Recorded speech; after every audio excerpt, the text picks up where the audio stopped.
päivää väsähtää muovipukki toistaa itseään. Kumpa aattoiltaan asti jaksais kertoo vitsejä.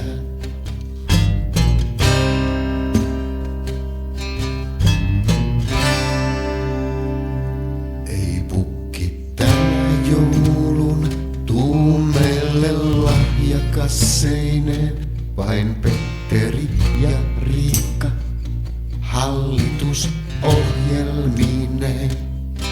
Kuulin kyllä, yrititte pukille kirjoittaa, mut pukki varmaan tänä vuonna taas meidät unohtaa.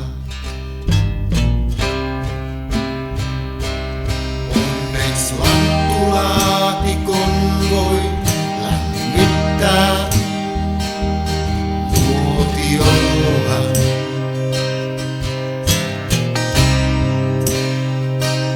Ja toivoa, et lumi tänä vuonna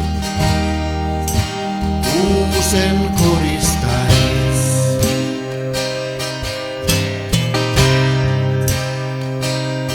Kärjydytään peittoon aattona ja sieltä katsellaan.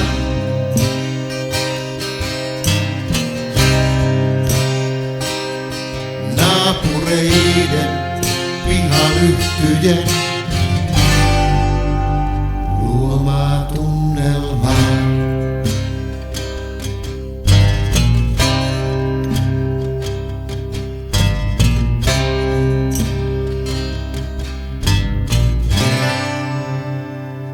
Hei lapset, saanko anteeksi?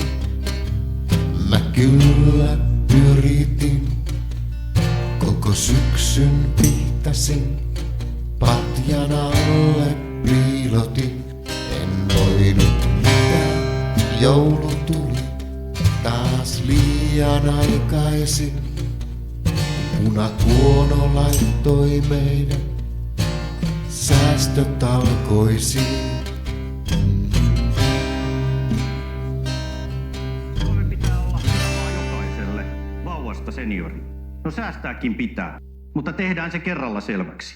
Me emme leikkaa sote-palveluista, emmekä nipistä eläkeläisten ostovoimaa. Hyvät suomalaiset, Onneksi Suomen ja suomalaisten puolella on lanttulaatikon aidosti se, joka lopettaa velaksi elämään.